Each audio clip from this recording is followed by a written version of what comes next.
Holy Gospel according to St. Matthew. Glory to you, Lord.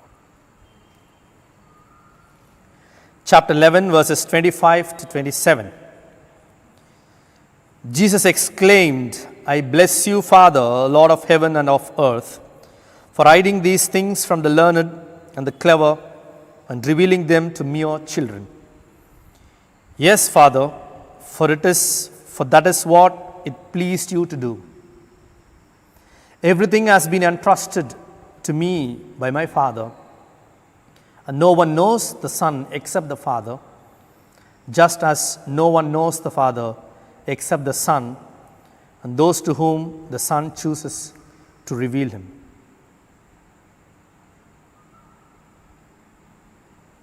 The Gospel of the Lord.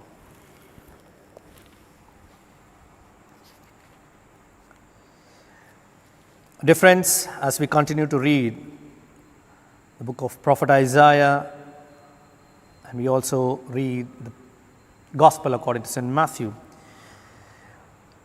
in today's first reading, we hear this ode to Assyria, the rod of my anger, and the verses that follow. The rod literally here does not mean the rod that is going to bring punishment. But it is said this is the rod that is compared with the rod of Aaron. This is the rod with which Moses helped people to move out of Egypt. So it's a rod of salvation, rod of hope, rod of liberation, and rod of freedom.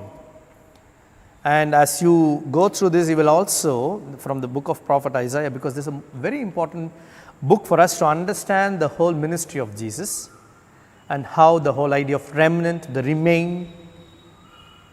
remains would be here, Judah, and that will be also compared as a stump.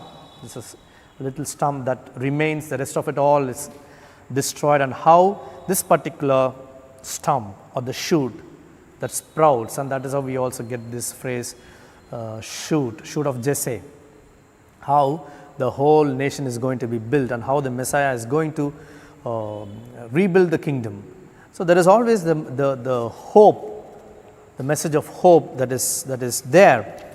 And in the gospel today, though it's a very small gospel passage, but it's a beautiful gospel for all of us to nourish. Here, Jesus is not against the clever. He is not against the intellectual capacity. Sometimes we might be very self-critical, saying, okay, intellectual, Jesus against the gift of intelligence. No. What is more important here is the intellectual capacity is different from intellectual pride. Again, the simple, the humble does not mean you are foolish. It does not mean it is stupidity.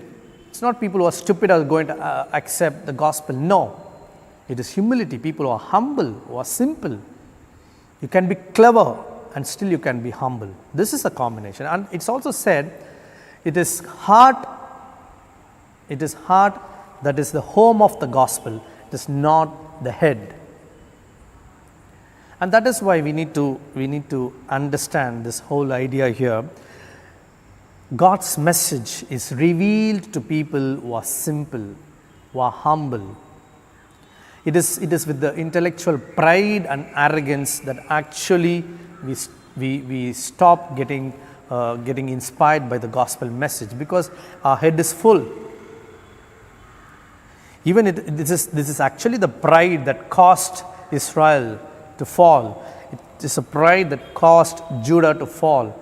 Had they been a little more simple and humble to listen to the words of the prophet, everyone would have been spared. So, dear friends, the gospel passage today tells all of us, invites all of us to grow in our intelligence. We need to read a lot. We need to understand a lot. but at the same time we need to be simple and humble, because all that we have is only gift of God. Without Him we are rubbish, we are nothing. And as long as we have this mindset that everything that we have is from the Lord, and always it is heart that receives the gospel. So we need to put out all our mental constructs and listen to the newer messages. That's why in day-to-day life, what is more important is, let's have this mindset.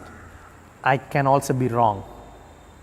The way I look at my dad will be very different from the way my sibling will look at my dad. The way I look at my mom will be very different from the way I look at my dad. The way I look at my sibling, the way I look at my relatives, the way I look at people is all because of my previous experiences. But my experiences themselves is not absolute. The way I have behaved years back would have been very different from the way I am right now today. So people on the other end could also be right. Why are we not open to the newer messages, newer ways of thinking? So dear friends, during this Holy Eucharist, let us pray that we may be a little more humble and a little more simple. What does it mean?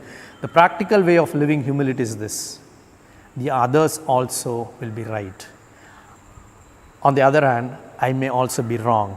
Once I have this mindset, a lot more newer insights will come into my life. I will be simple and humble. This will be the starting point for us to be exalted, for sure. The day I humble myself, God will raise us to the heights which you and I can never imagine.